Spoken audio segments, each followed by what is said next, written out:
Taiwanese commuter flight landing in bad weather goes horribly wrong.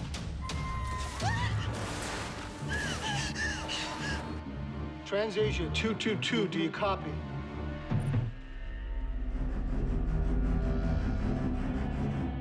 I understand that we are going to face a major accident investigation.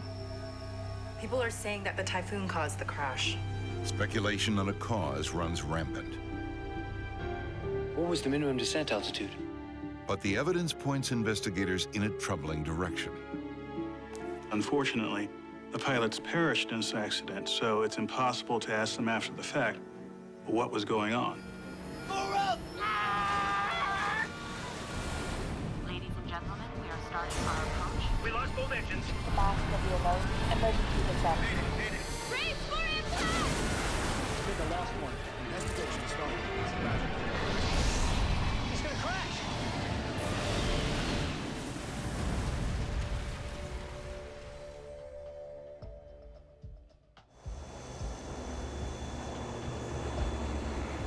On a rainy summer evening, TransAsia Flight 222 is in a holding pattern 3,100 feet above the Taiwan Strait.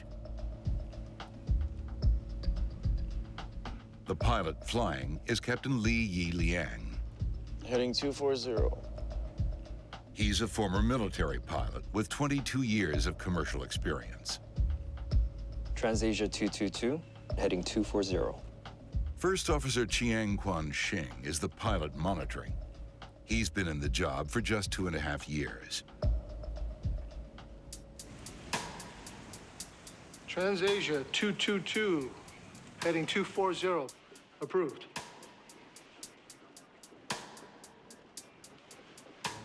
The pilot flying flies the airplane. The pilot not flying is overseeing the flying of the airplane and is trained to interject and to intercede if procedures aren't being followed or if the aircraft is in a dangerous situation. The TransAsia crew is flying an ATR-72 twin-engine turboprop, a popular short-haul airliner. The ATR-72 has an excellent reputation. It's been in production since the late 1980s. There are 54 passengers and 4 crew on board. Almost all are Taiwanese nationals.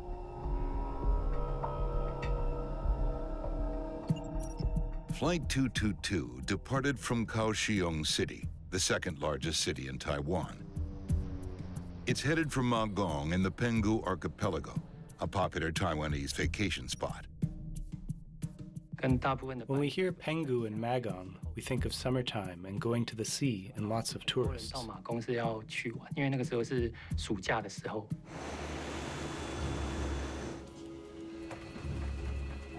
Bad weather has delayed their arrival. Excuse me. How long before we land? The flight has been circling along with 3 other aircraft for close to half an hour.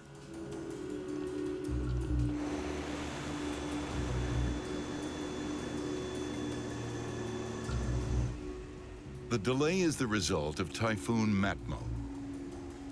The Category 2 storm hit peak intensity a day earlier with winds of nearly 90 miles an hour. Taiwan is located in a tropical area, so it's normal that we get typhoons, even in the summer. There was a typhoon just passing through Taiwan area and moving to China. But there was thunderstorm, heavy rain, and very strong wind, and gust wind.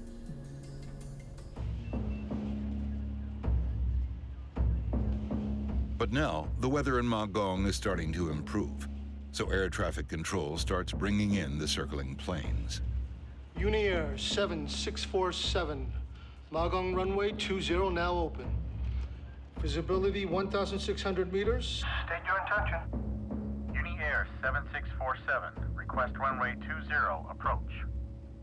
There were a total 4 airplanes in the air at the time waiting to get into Ma Gong Airport. The TransAsia captain checks the approach chart, preparing for his turn to land. Visibility 1,600. We can now use 20. TransAsia 222, you're next in line. Say your intention. TransAsia 222, request runway 20. VOR. TransAsia 222, roger. Fly heading 360. Radar vector. VOR approach. A VOR is a type of radio navigation device that's commonly used to either help the aircraft navigate over large areas of land, or more specifically, as part of an instrument landing system. Ladies and gentlemen, we're about to begin our approach to Magong Airport. Please ensure that your tray tables are safely stowed and that your seatbelts are fastened.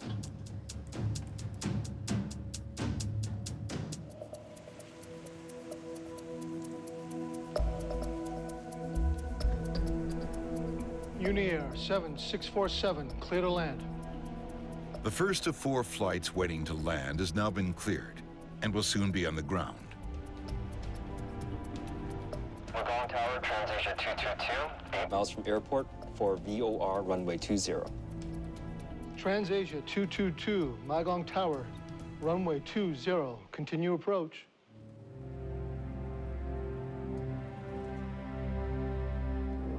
Cabin crew, prepare for landing.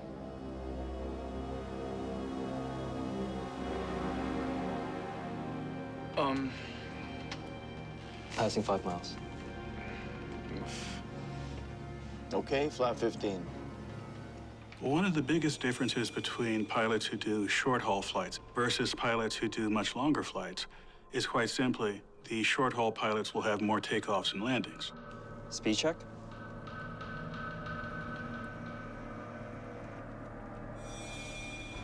Flap 15 set. And takeoffs and landings, and of course the approach to landing, is often the busiest, most stressful part of the flight. The ATR-72 is just minutes from the runway. TransAsia 222, runway 20. Wind 250 degree. 19 knots. Clear to land. Copy runway 20, wind copy. Clear to land. TransAsia 222. Clear to land. Flaps 30. Extending the wing flaps gives the plane the extra lift it needs at the slower landing speed. Flaps 30. Gear down.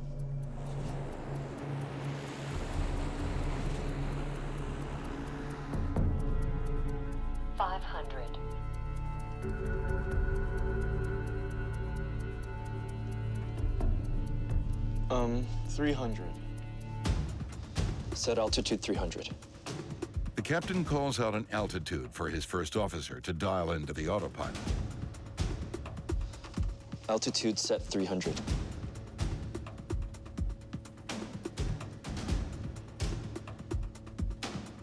$200.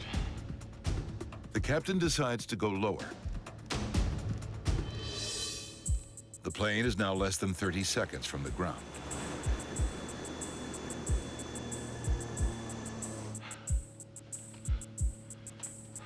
Have you seen the runway? No. No? No, sir. Oh, okay. Okay.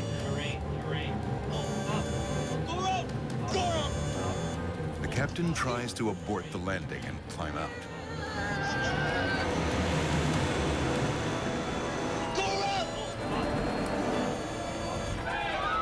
But it's too late.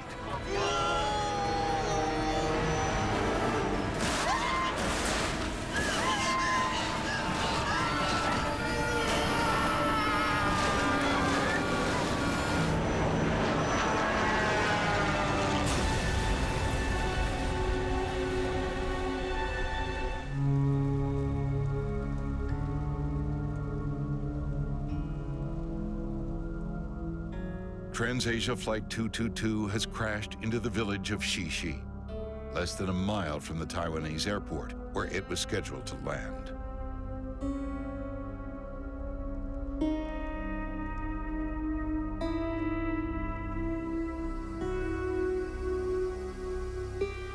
Incredibly, some passengers have survived the horrifying accident. All they can do now is wait for help.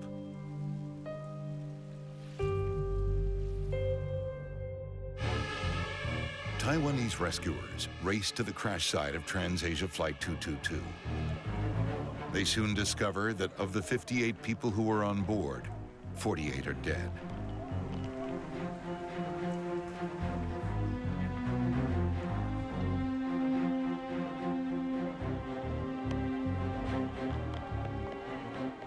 It was about sometime after 7 o'clock in the evening.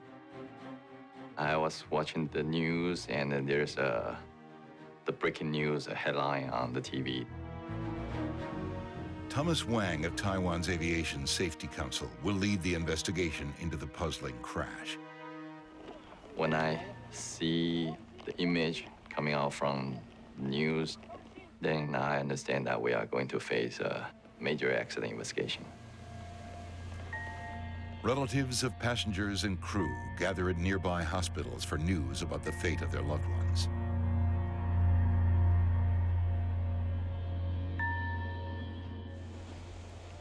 The light of day reveals the full scale of the devastation in the Taiwanese village of Xixi.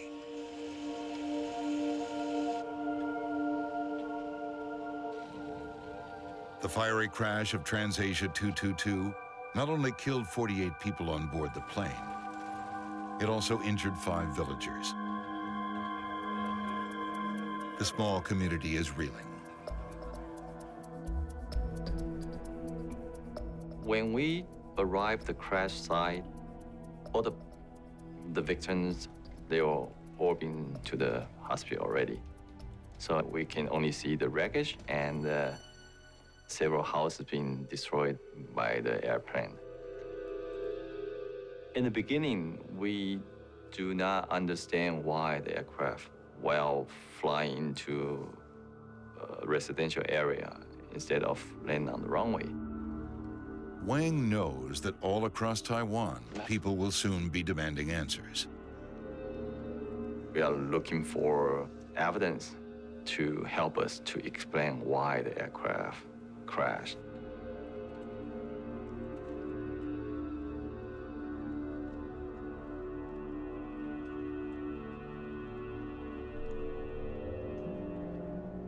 Okay, everybody, you know what to do. Let's get to work. We are looking for the recorders, the flight data recorder and the copy voice recorder.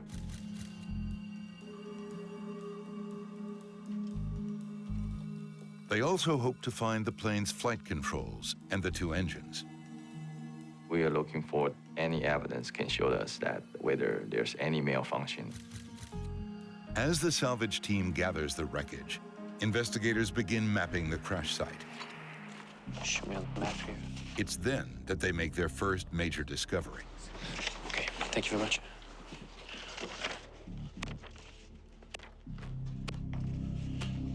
Apparently there's wreckage all the way over here. The first point of impact was not in the village. It was in a nearby forest. Let's get somebody out there, see what they can find. The first impact point, the area with trees, it is about 200 meters away from the residential area. Investigators can now see that the plane was not lined up with the runway on its descent. For some unknown reason, it was off course. Why were they so far off course? At this early stage in the investigation, the cause of the crash is still a mystery. But already, the team has recovered the black boxes. The devices could provide many of the answers they're looking for. In the beginning phase, we do not want to speculate too much. So at that time, we just collect all the evidence we can find and wait for the recorder's readout come out.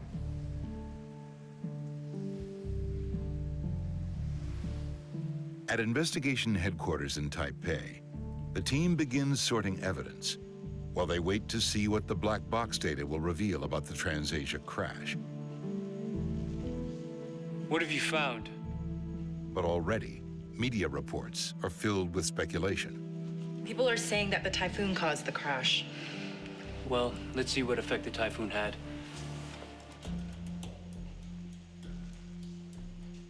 Right, so we got the flight track up there. Wang wants to know exactly how close Flight 222 was to the eye of the storm at the time of the crash. We know they took off at 5:45 p.m. and they were coming in for landing at 7 p.m. Matmo is the third typhoon in the Western Pacific in less than 3 weeks.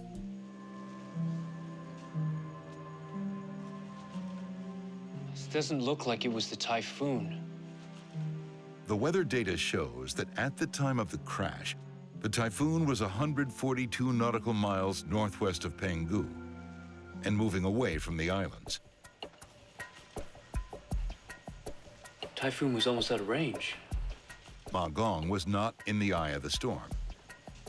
But Thomas Wang knows that the airport could still have been affected by the typhoon's outer rain bands. Typhoon Memo, probably just a medium-sized typhoon. But even that, they will bring a lot of water and, of course, strong wind. They need to know how the distant typhoon was affecting airport weather conditions at the moment of the crash. They take a closer look at the weather data. Wind speed 11 knots, gusting to 21 knots, well within the operational limits of the aircraft. They calculate that winds may have been strong enough to push the commuter plane off course, but not enough to cause a catastrophic upset. What about the visibility? I've got images from the airport at that time. Visibility will be a very key issue for us to understand whether the flight crew can visually locate the runway or not. They study CCTV surveillance footage of the airport starting from about 30 minutes before the plane went down. Okay, pretty clear. Then suddenly the rain comes in. From the CCTV, we can see the runway, we can see some signage on the airport, and we can see there was raining. Can you bring up the images from just before the crash? They know that TransAsia 222 crashed at 7:06 p.m. The airport images from just before that time reveal some stunning evidence. That's starting to be more than just rain. That's a serious storm. After 7 o'clock, start to getting stronger. We got heavy rain shower and the visibility decreased very quickly just after 7 o'clock. Pilots are required to have a minimum range of clear visibility in order to land.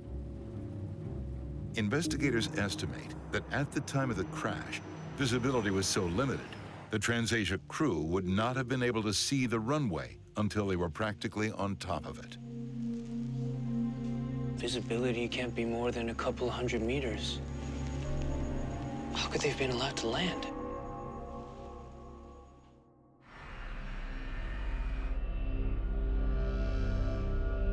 Taiwanese investigators need to understand why TransAsia Flight 222 was allowed to land in Ma Gong when visibility at the airport was severely limited.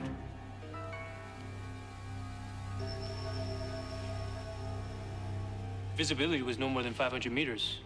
Why did you let them land? They put their questions to the air traffic controller who was on duty the night of the crash. The controller has to inform the flight crew for certain information, such as runway in use, the visibility, and the wind condition. The weather report said that it was fine. At 1900 hours, they reported a visibility of 1600 meters. Uniair 7647, Magong runway 20, now open. Visibility 1,600 meters. State your intention. 1,600 meters of visibility is the required minimum for the approach the TransAsia crew was flying. These are from the time of the crash. Clearly, the visibility was less than the minimum. All you had to do was look out the window to see that. Well, but that's what we were told. Where do you get your weather data from? It comes from this weather center here at the airport. Magong Airport is a joint civilian and military facility. Weather data is collected and distributed by the military. I'm gonna go check outside. An observer goes outside to check conditions at least every 30 minutes. Weathermen had to record a lot of information, like temperature, wind direction, air pressure.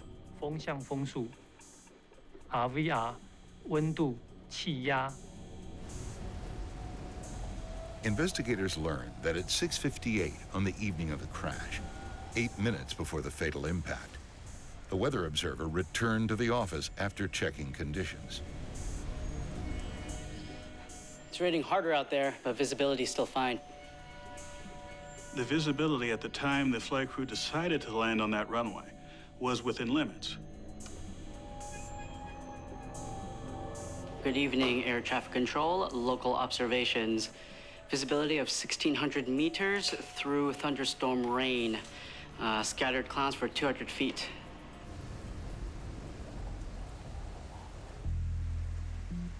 The weather observer reported to the control tower at 7:02 p.m., 4 minutes before impact.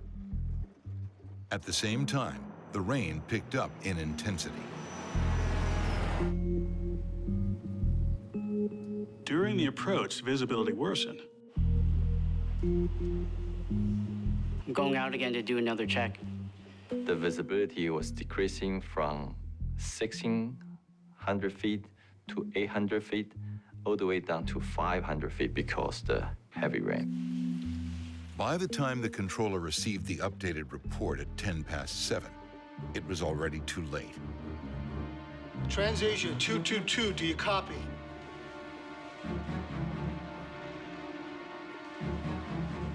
TransAsia, Magong Tower, come in. He could not possibly have informed the crew. They had already crashed.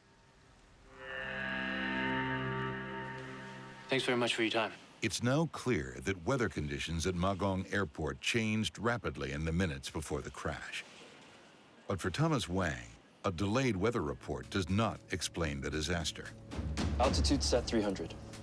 He wonders why the pilots didn't simply abort the landing altogether. 200. Every aircraft flight is ultimately the responsibility of the flight crew. It's up to them to make a decision whether to continue the flight or not continue the flight. Because if they don't see the runway, they should do the prudent thing and actually execute a missed approach.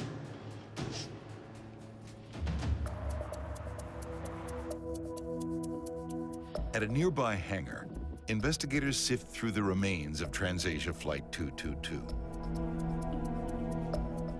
They're looking for any sign of a mechanical fault, anything that could explain why the aircraft veered off course and crashed short of the runway. So we check all the control service and the control linkage, and we check the power plant. They find nothing that points to a control service having failed in flight. Both of the turboprop engines appear to be mechanically sound, and their electronic circuitry all looks normal. But we find there's no evidence to show that there is a existing mechanical problem or engine problem. The careful analysis leaves no doubt. Flight 222 was not brought down by a mechanical or systems failure. Investigators are going to need another theory. Why TransAsia Airways Flight 222 crashed on approach to Magong is still a mystery. But now, investigators have a new tool in their effort to find the cause. The plane's flight data recorder. The FDR is particularly important in this accident because it has information that can't be gleaned from other sources, such as the settings of the engines, the settings of the flight controls, and maneuvers that were done before the crash are all going to be in the FDR. They're not going to be in any other place. How did you end up way over here? I've got the data all ready now. They scanned through hundreds of data points looking for anything out of the ordinary. The information confirms earlier findings that Flight 222 was mechanically sound. It did not suffer a systems failure. Wait a minute. Then they spot something. 1 minute before impact, they were at 200 feet? What was the minimum descent altitude? According to the rules of the approach Flight 222 was flying, the pilots must not go below a preset minimum descent altitude, or MDA, until they can see the runway. If they can't see it, they are to do what's called a missed approach. Have you seen the runway? Go around and make another landing attempt. No. Or divert to another airport.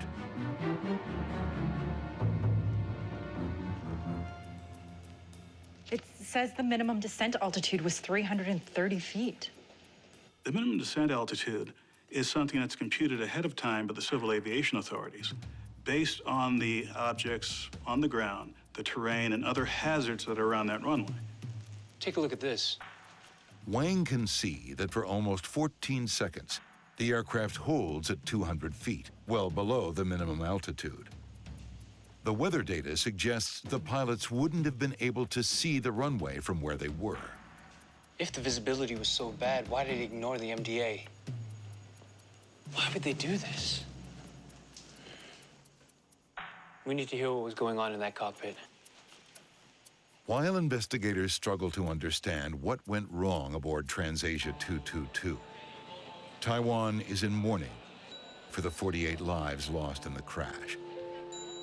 It is the nation's deadliest air disaster in more than a decade.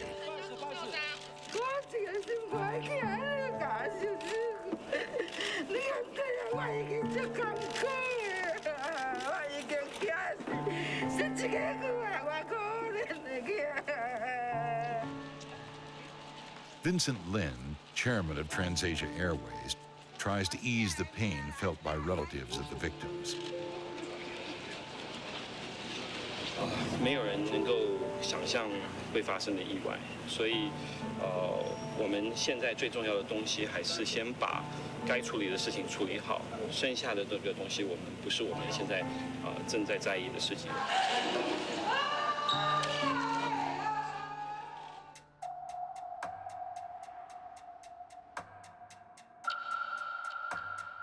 Critical evidence that could shed new light on the crash is finally available to investigators. The cockpit voice recording. In this accident, it's very important to get the CVR for a couple of reasons. First, unfortunately, the pilots perished in this accident, so it's impossible to ask them after the fact what was going on. But more importantly, this gives a record during the entire flight of what was said in the cockpit. Ready? Let's start near the end, just before the landing. Investigators hope the recording can reveal why the crew flew below their minimum descent altitude before crashing into a village. TransAsia 222, request heading 240. TransAsia 222, heading 240. Approved. Magong Tower, TransAsia 222, 8 miles from airport for VOR runway 20. TransAsia 222, Magong Tower, runway 20. Continue approach. Cabin crew, prepare for landing.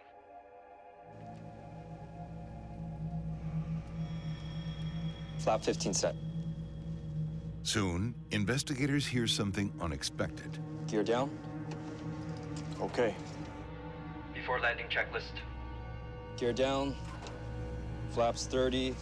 Control auto. Takeoff lights on. Icing lights off. Runway 20. Clearance received. Before landing checklist complete. Wind 290. Wait, stop. Was that their before landing checklist? The first officer just blurted it out. The captain didn't even seem to be listening. Pilots are supposed to acknowledge each item on a checklist with standardized call and response communication. Let's keep going. 300. Altitude set 300. Both pilots did not adhere to standard operating procedures. Things such as reading checklists. Standard operating procedures are vital to aviation safety, based on sometimes decades of experience. So to ignore that decades of experience without a good reason puts the aircraft and the people around them at risk. The voice recorder from Flight 222 is giving investigators a glimpse into how the pilots executed their landing. 200. Hold it there. They knew the minimum descent altitude was 330 feet, but the captain seemed to just ignore that too. Maybe they can see the runway after all. Let's find out.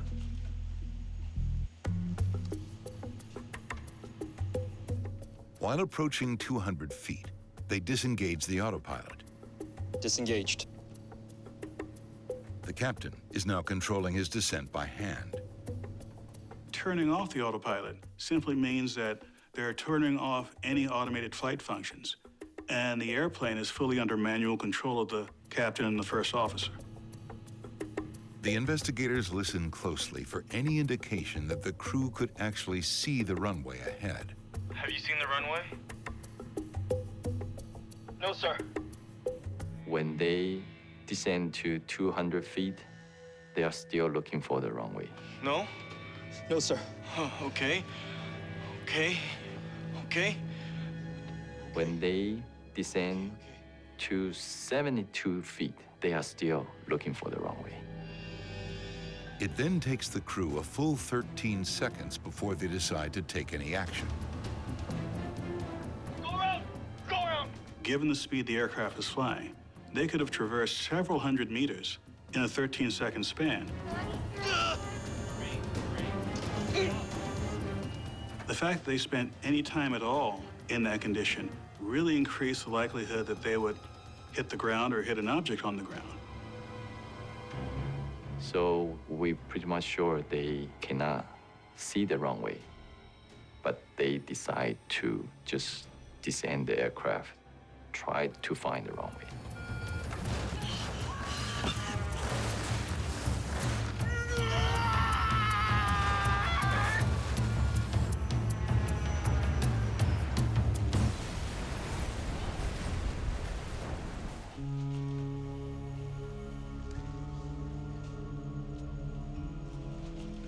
Why did they wait so long to do anything?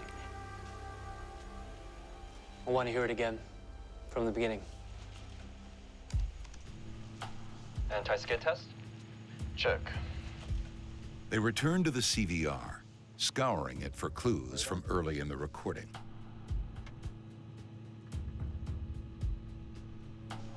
Stand by. After start checklist complete. What they hear is alarming. Sir, do we preset next altitude 340 or 400? Time and again, the pilots struggle with basic procedures. Everything from checklists to setting altitude. Preset next altitude 400. Well, it's always surprising when you have a recording that indicates that pilots are violating standard procedures. The recording then gives a strong clue as to why the crew was struggling. I'm so tired. Sir, are we holding here? Yes. Okay. Right orbit or left orbit? Do right orbit, holding pattern. In the CVR, we clearly heard the pilot was yawning and saying that he was tired.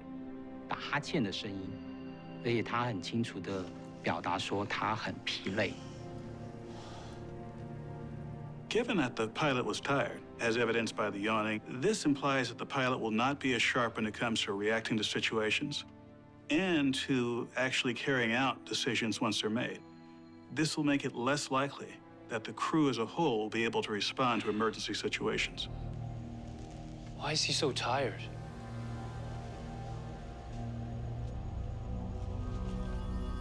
We need to look into the pilots. Records show that TransAsia hired First Officer Chiang Kwan-shing 3 years ago with no previous airline experience. Captain Li Yi Liang had been a commercial pilot since 1992. He'd flown into Ma Gong Airport many times in all sorts of weather. This guy's record was spotless.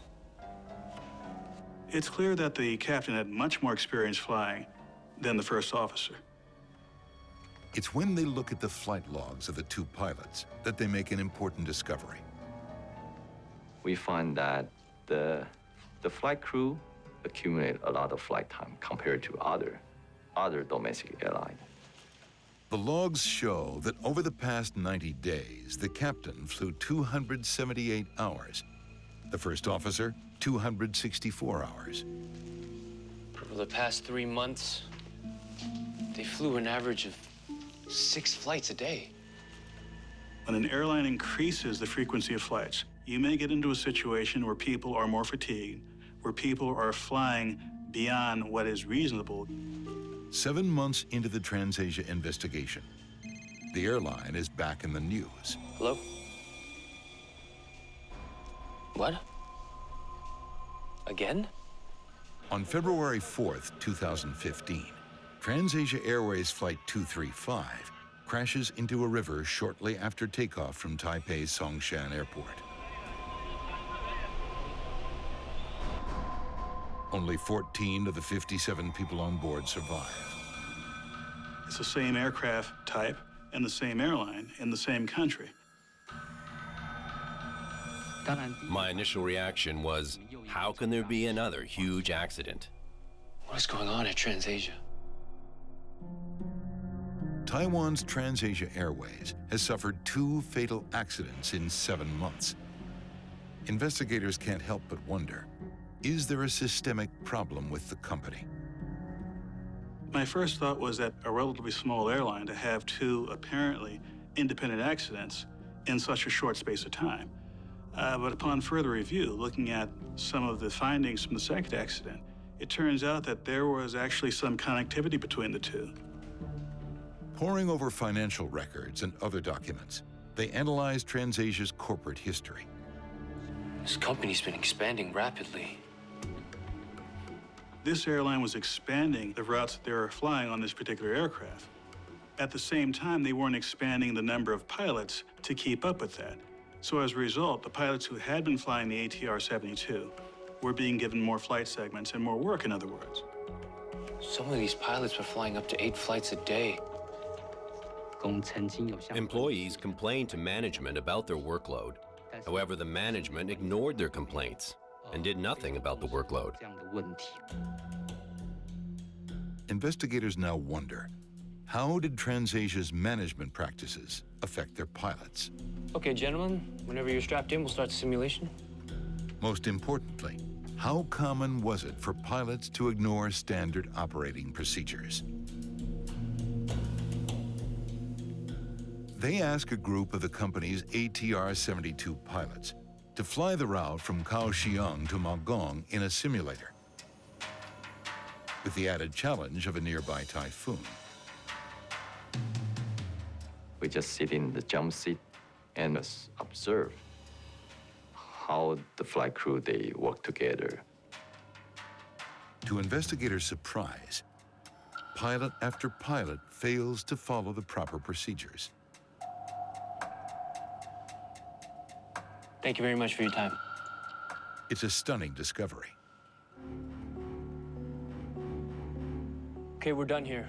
Just about every single one of them ignored standard operating procedures. My first impression was, it should never happen at this time. That's 2014. We educate all the pilots, we have to do things according to the procedures. I was surprised that there are still pilots doing something by their own way. And the investigation, in this case, discovered that this was not a one-off sort of thing happening just on this flight, but this was something that was systemic within the airline. Because this shows that this sort of behavior was normal. This sort of behavior was acceptable. Investigators finally understand what led to the crash of Flight 222. It starts with a tired captain piloting his 9th flight in the past 29 hours. Preset next altitude 400. Working for an airline where standard operating procedures are routinely ignored. The remnants of a typhoon delay the flight's arrival in Magong. Though the winds are not strong enough to upset the plane, they are strong enough to blow the flight slightly off course. Ladies and gentlemen, we're about to begin our approach to Magong Airport. The pilots then ignore one of the most basic rules of aviation. Assuming the runway will eventually appear ahead of them through the rain, they fly below their minimum descent altitude. Altitude set 300. It appears that the first officer complied with the variation from standard operating procedure. 200. And so in this case, I think it was a hazardous behavior to not speak up and challenge the captain when rules are being violated.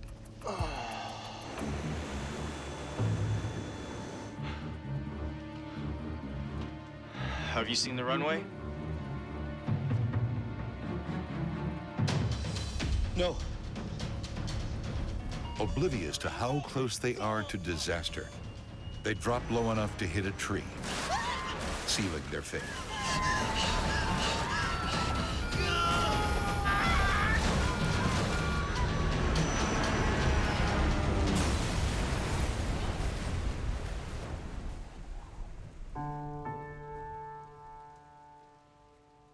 Well, in a situation where you have an organization not adhering to procedures, there are many ways to correct this. First, the airline management itself could have stepped in and said, look, we're going to start flying according to procedures, or we're not going to fly at all. In their final report, investigators call on TransAsia to fully review its safety management system and pilot training program. They ask Taiwan's Civil Aeronautics Administration to strengthen its oversight of airlines. And they recommend that the Air Force Command find better ways of reporting airport weather conditions. But when the recommendations are published in January 2016, they come too late to help TransAsia. Financial struggles forced the company out of business later that same year. 对不起哈，我们于今天下午的董事会决议解散复兴航空。今年度前3季共计亏损已超过22亿，且后市未见乐观。董事会历经TransAsia Airways no longer exists. 当我2016年听到他们这个公司 When I heard that this company was closing, I was 个 surprised. 人会觉得很遗憾。从他们给我们这些书面资料里面可以看到 We thought that they would become a better airline over time. So it was unfortunate when we heard that they were shutting down. 如果他们能够撑过这次的危机，或许他们有机会，或许啦，可以变成一个更好的公司。 What was really disheartening was to see that this was, in a sense, preventable. There are many opportunities to have stopped this or to correct it before the accident happened. Unfortunately, none of them happened.